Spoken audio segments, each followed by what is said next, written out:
Au début du XXe siècle, on découvre qu'un atome est composé d'un noyau ainsi que d'un nuage d'électrons gravitant autour. Le noyau, lui, il est extrêmement petit, il n'occupe qu'un millionième de milliardième du volume de l'atome. Donc le noyau atomique, qui fait 10 puissance moins 13 cm, est environ 100 000 fois plus petit que l'atome. Par comparaison, c'est comme si on plaçait une bille d'1 centimètre au milieu d'un stade d'un kilomètre de longueur. Tout le reste n'est que du vide. 99,9% de l'atome est du vide, 99,9% de la matière est composée de vide. Alors aujourd'hui, on en sait un peu plus. Le noyau atomique est composé de protons et de neutrons liés entre eux par la force nucléaire forte, eux-mêmes composés de 3 particules élémentaires, les quarks, liés entre eux par la force nucléaire faible.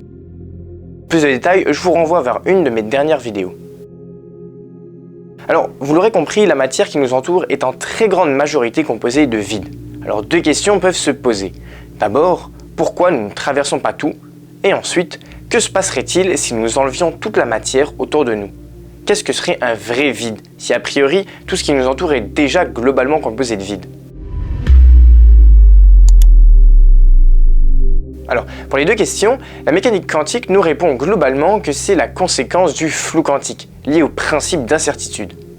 Alors, j'ai déjà eu l'occasion d'aborder ce principe dans une de mes premières vidéos, mais pour l'expliquer brièvement, c'est un principe énoncé en 1926 et qui nous dit que nous ne pourrons jamais recueillir l'information d'une particule de manière complète. Il existera toujours une incertitude fondamentale et inébranlable sur l'état d'une particule. Ce principe octroie à la nature certains pouvoirs assez surprenants. Par exemple, les électrons ne peuvent jamais s'effondrer sur le noyau, ils sont obligés de rester autour, car s'ils tombaient dans le noyau, nous connaîtrons à la fois leur position, le noyau, et leur vitesse, 0, ce qui violerait le principe d'incertitude de type position-quantité de mouvement. Alors, pour ce qui est de ne pas traverser la matière, on le doit lui à un autre principe, celui d'exclusion de Pauli. Ce principe, il nous dit simplement que 2 électrons aux propriétés identiques ne peuvent pas être exactement au même endroit en même temps. Les électrons se repoussent continuellement les uns les autres. Voilà pourquoi on ne traverse jamais la matière malgré ses 99% de vide. Pour ce qui est de vos sensations de toucher, elles proviennent simplement de l'interaction entre les électrons de votre corps et l'objet en question. Mais là, ce n'est pas notre sujet.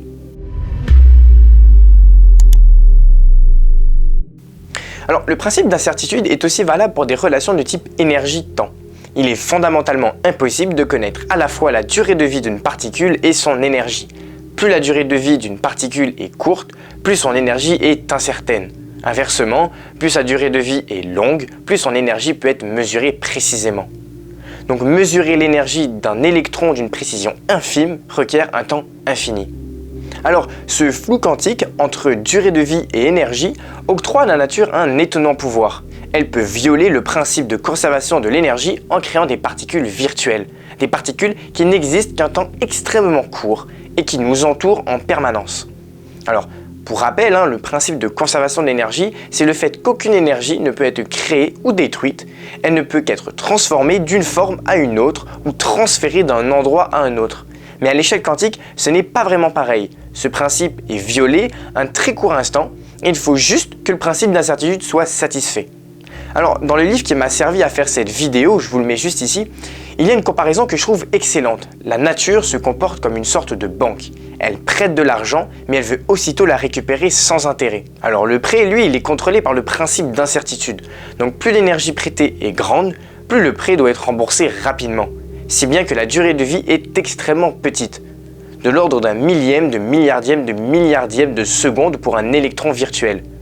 Donc si je résume, la nature prête de l'énergie, une particule apparaît, vit extrêmement peu puis disparaît.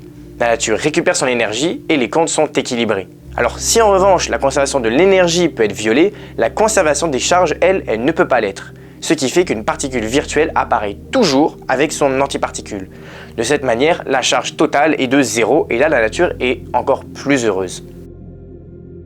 Donc l'espace qui vous entoure est en réalité peuplé en permanence par la danse frénétique des particules virtuelles, qui n'apparaissent qu'un bref instant. Pas assez pour les détecter directement, mais assez pour observer leur interaction avec les particules réelles. Pour vous donner une idée, à un instant donné, dans un volume d'1 cm3, il peut contenir jusqu'à 1000 milliards d'électrons et d'antiélectrons virtuels. C'est vraiment beaucoup. Dans mes dernières vidéos, je parle beaucoup de fluctuation quantique. Eh bien, la fluctuation quantique correspond au bal insatiable des particules virtuelles. Alors, les particules virtuelles se différencient uniquement des particules réelles par leur durée de vie, donc elles possèdent une charge électrique et elles sont soumises aux mêmes forces que les particules réelles. De fait, elles peuvent être messagères dans les interactions entre particules. Les électrons d'un atome se repoussent car elles s'échangent des photons virtuels, porteurs de la force électromagnétique. Pareil, au sein des protons et des neutrons, les quarks s'échangent des particules virtuelles, on les appelle les gluons d'ailleurs. Assez surprenant, les quarks contribuent que très peu à la masse des neutrons et des protons. Ce sont principalement les échanges de particules virtuelles qui contribuent à leur masse. Et étant donné que dans un atome, le noyau correspond à presque 100% de la masse totale, la masse d'un atome est principalement due aux particules virtuelles. Donc si votre poids vous pose problème, dites-vous que c'est d'abord un problème de particules virtuelles. Jusqu'à présent, on a compris qu'en présence de matière, il existe des particules virtuelles qui remplissent le vide laissé entre les noyaux et les nuages électroniques des atomes. Il nous est impossible de traverser la matière car les interactions, majoritairement électromagnétiques, entre les particules sont beaucoup trop fortes et ils font que les particules se repoussent continuellement. Nous avons répondu à la première question. Il nous reste donc la deuxième question. Que se passerait-il si nous enlevions toute la matière autour de nous ? Bon, finalement c'est ce qui nous intéresse, parce que le vide c'est ça. On vide un espace de tout ce qu'il contient et il ne reste plus rien. Enfin, c'est ce qu'on pensait avant que le principe d'incertitude vienne tout chambouler. Puisque le principe d'incertitude est aussi valable pour des relations de type énergie-temps pour des champs d'énergie. Connaître avec précision l'énergie d'un champ nous empêche de connaître son taux de variation au cours du temps. Donc, a priori, en vidant un espace de tout rayonnement et matière, l'énergie du champ est précisée, 0. Donc la connaissance de son taux de variation au cours du temps devient complètement aléatoire. Il peut prendre n'importe quelle valeur. Alors pour être plus clair, la valeur d'un champ de force ne peut jamais être de 0 en tout point de l'espace. Il doit constamment fluctuer autour de 0.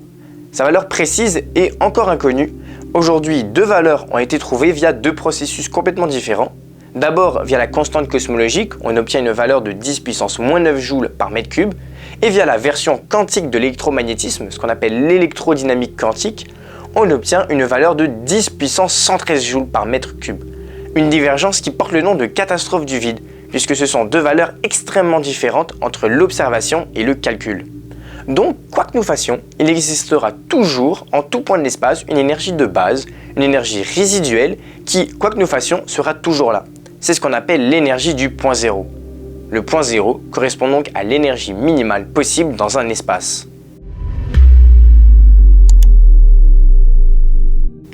Notre environnement est constamment habité par divers champs. Le champ électromagnétique est celui qui est le plus présent, mais il existe aussi les champs de force gravitationnels, nucléaires faibles, nucléaires fortes.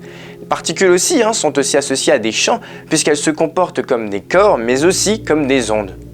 Tous ces champs sont soit des champs de matière, soit des champs de force qui interagissent avec la matière. Alors, certes, on pourrait encore allonger la liste un petit peu, mais il y a un champ qui est très intéressant. C'est un champ assez particulier puisque la particule en charge de ce champ n'est ni la matière, ni un médiateur d'une force fondamentale. Et il est le premier de son genre à être découvert. Alors ce champ, c'est le champ de Higgs. Il est théorisé en 1964 par 3 physiciens et il est officiellement observé en 2013 au LHC à Genève quand le boson de Higgs est engendré par de colossales collisions. Alors, le champ de Higgs, il est connu pour être le champ qui a donné une masse aux particules élémentaires il y a environ 13,7 milliards d'années. Effectivement, avant 10 puissance moins 10 secondes, toutes les particules élémentaires étaient symétriques. Elles avaient toutes la même masse et elles étaient toutes interchangeables. Il existait une symétrie parfaite entre la force électromagnétique et le nucléaire faible. C'est ce qu'on appelle l'air électrofaible. Les deux forces sont unies. Alors, les particules élémentaires qui traversaient le champ de Higgs se voyaient gagner spontanément une masse via un processus encore inconnu. Mais pour gagner une masse, le champ de Higgs devait sûrement agir comme un résistant inertiel. Il empêchait toute modification de vitesse, du moins il devait freiner l'accélération des particules élémentaires, comme une espèce de mixture gélatineuse.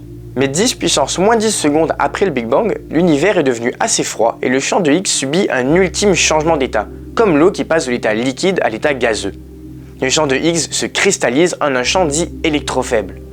À ce moment-là, la masse des particules élémentaires se cristallise aussi. Elles ne sont plus symétriques entre elles, leurs masses sont immuables et resteront fixes. On parle de brisure de symétrie. Alors, avant de continuer, il faut être clair sur une chose. Le boson de Higgs n'existe plus aujourd'hui. Il est présent uniquement à très haute température et donc très haute énergie, ce qui n'est pas le cas de notre univers actuel.